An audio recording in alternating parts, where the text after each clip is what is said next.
You're an adult now. Stop depending on your parents. You're only living here because you don't pay rent. Isn't it pathetic? We won't put up with it any longer. Leave immediately." Michael's voice was icy and cutting. "They label me as unemployed just because I work from home, a situation I didn't choose. They've put my mother in a nursing home, and I can't handle it anymore." Karen chuckled, her gaze lingering on me with an unsettling curiosity. I couldn't fathom what was so amusing. "My name is Rachel. Until recently, I enjoyed tranquil days at my parents' home. The warmth of family gatherings was always a source of comfort. But everything changed one day due to an accident. My mother now relies on a wheelchair to go outside and needs a walker to move around the house. Despite the hardship, I've always admired her resilience in accepting this new reality. My father, Richard, had always been the steadfast pillar of our family. Despite his advancing age, he remained unwaveringly dependable, especially in supporting my mother. That's why I chose to stay home all this time to assist them. But everything changed abruptly when my father suffered a fatal heart attack. From that moment, our home fell into an even deeper silence. In that oppressive quiet, I felt lost and unsure of how to move forward. The news of his sudden death was a staggering blow to our family. My mother, Linda, was overwhelmed with grief, her sorrow evident as she wept uncontrollably until the funeral. Watching her in such anguish was heart-wrenching. As the eldest daughter, I was expected to fulfill the role of chief mourner, though traditionally it is the eldest son, Stephen, who would take on this responsibility. He dismissed the duty with a casual, "Let Rachel handle it," and avoided the task altogether. On the day of the funeral, I was too consumed by my responsibilities to grieve openly until my father's cremation. It was only at the crematorium, faced with the harsh reality, that I allowed my tears to flow freely. Lisa, Stephen's wife, observed my tears with a cold gaze and said, "Aren't you ashamed of crying so much as an adult?" Michael echoed her sentiment, adding, "It's pitiful. I wish you'd compose yourself." Despite their harsh words, I took my mother's wheelchair and guided her to a quieter corner away from the crowd. We held hands, sharing stories of my father, his warm smile, and the cherished moments we spent together. In that intimate space, Linda and I resolved, from now on, it will be just the two of us. We'll combine our strengths and look forward together. After the funeral, Michael and Lisa departed without a word. I was surprised by their early departure, especially given the significance of our father's funeral. His sudden death had shifted the dynamics within our family. Stephen, in particular, seemed distant, but my mother reassured me, everyone grieves in their own way. Stephen might be mourning in his own way. I took her words to heart and tried to keep my emotions in check. After that, life settled into a quiet routine for my mother and me. I worked from home as a freelance programmer, though my parents never fully understood the nature of my job. They probably assumed I was working diligently, given my regular contributions to the household finances. Balancing my programming work with household chores and caring for my mother proved challenging. With my father gone, I now bore the brunt of managing the household and looking after my mother, all while maintaining my job. Adding to the strain was the debt my father had incurred as a co-signer for a friend who had disappeared, leaving us to face the financial burden. Even in retirement, my father had taken on part-time work to repay the debt, but with his passing, that responsibility fell to me. Every day was a struggle with debt collectors visiting monthly and the pressure of approaching repayment deadlines. Managing the house, working, and dealing with these financial obligations was more demanding than I had anticipated. Yet I was determined not to burden my mother with my stress.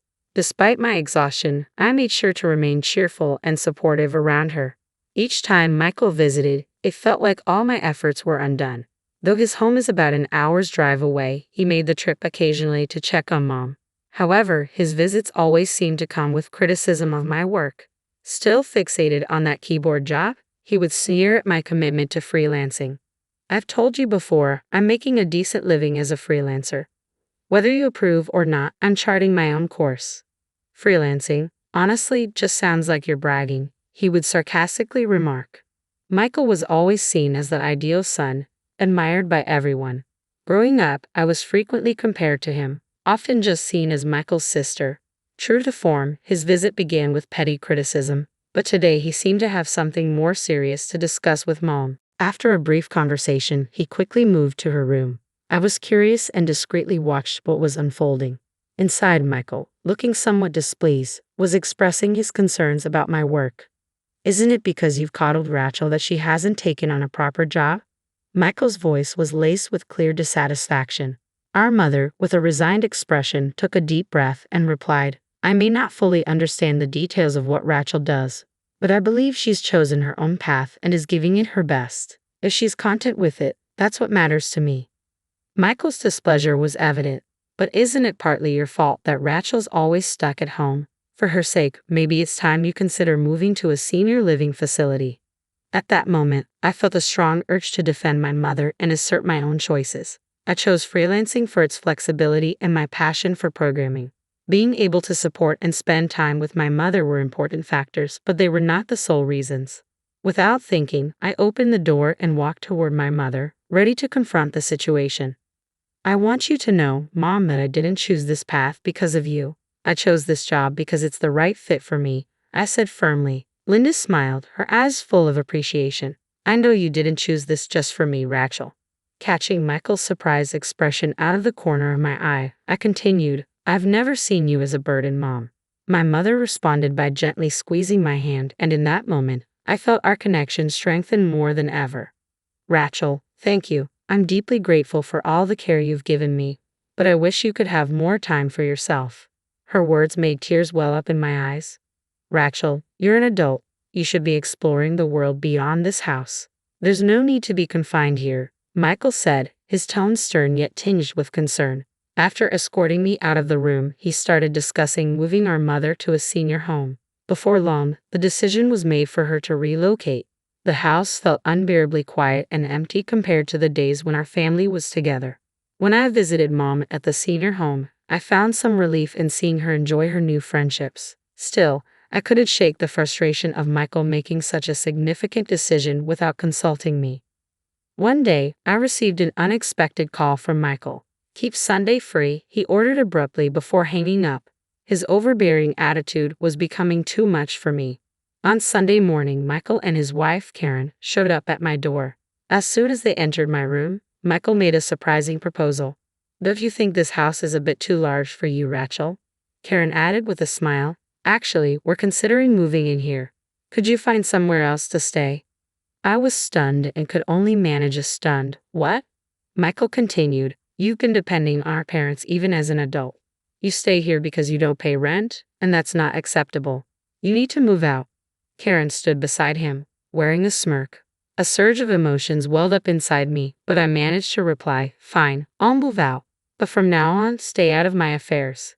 In response, Michael proposed, maybe it's time to sever our sibling ties. It could be a fresh start for both of us, don't you think? I nodded in agreement, saying, that sounds fine to me. Soon after, I began searching for a new place and quickly found an apartment that I liked. The move was swift since I didn't have much to pack. The new apartment was perfect for solo living, bright, well-ventilated, and very comfortable. The pressure I felt in the large house back home gradually lifted in this new setting. To my surprise, I quickly found myself enjoying this new phase of my life. Even shopping at the nearby small supermarket became a pleasure. This fresh start brought new discoveries and a sense of hope. On a sunny day about a month later, I received an unexpected call from Michael, who had previously claimed we were no longer in contact. His voice carried an edge of urgency. Rachel, is it true that Dad left behind debts? It dawned on me that I hadn't informed Michael about the debts. For me, dealing with them had become a routine part of life, and I hadn't considered it noteworthy. Why didn't you mention this earlier? The whole neighborhood is buzzing with rumors. Karen's too scared to even go outside. How have you managed to keep those intimidating debt collectors at bay? Michael asked. I replied calmly, it's straightforward. I've been making the payments every month. Really? The collectors are saying the amount is $1,000 a month. How have you been able to cover that? Well, it was tight, but my freelance work was doing well, so I managed. I worked hard to balance both the debt repayments and our household expenses, I explained. Michael, on the other hand, had a steady job at a large company but hadn't seen much career advancement or salary increase. I suspected that my income might be higher than his, and it seemed I was correct. Michael sounded desperate. Honestly, $11,000 is a bit too much for me. Can you help me out? He pleaded. I responded coolly, recalling our previous agreement. Remember, we severed our sibling ties. You'll need to discuss this with Karen and handle your own finances. Without waiting for a reply, I ended the call. Michael's calls didn't stop, and I had a sinking feeling that something significant had happened. The next morning, the doorbell rang. Peering through the peephole, I saw Michael and Karen, looking quite remorseful and holding the gift. Likely an apology. They had found my new address through Mom and had come over. I didn't open the door but spoke through the intercom. What brings you here? Tears welled up in Michael's eyes as he pleaded. I'm truly, deeply sorry. I don't have anyone else to turn to. Please help me. Karen stood beside him, her head bowed in apology. It was clear that Michael had made some poor investments and lost a substantial amount of money.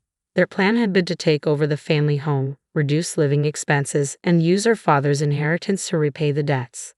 The entire scheme to move Mom to a nursing home and force me out of the house was Michael's idea. But instead of finding an inheritance, all they uncovered was a massive debt. I thought we'd be able to claim the house and pay off the debts with Dad's inheritance. I had no idea he left behind so much debt, he said, his voice trembling with emotion. Remember, we agreed to sever our sibling ties. We're no longer family, I said coldly, dismissing them. If you continue to bother me, I'll have to involve the police. Their devastated expressions were evident, but their problems were no longer my concern. Later, while walking near my old home, I noticed that it was up for sale. Surprised, I spoke with a neighbor who mentioned ongoing disputes between Michael, Karen, and the debt collectors. It seemed they had vanished suddenly, likely due to their financial troubles. I hoped they found some measure of happiness wherever they ended up. Meanwhile, my own life was fulfilling. My work was busy and I enjoyed various delightful events, especially outings with friends from the tennis club and wonderful dates with a special someone I met there. I excitedly shared the news with Mom, saying, Mom, I've met someone. She beamed with happiness and said, as long as you're happy, I am too. Her words filled my heart with joy. I'd eagerly anticipate the future, walking alongside the person I've chosen to share my life with. The road ahead looks bright and full of promise.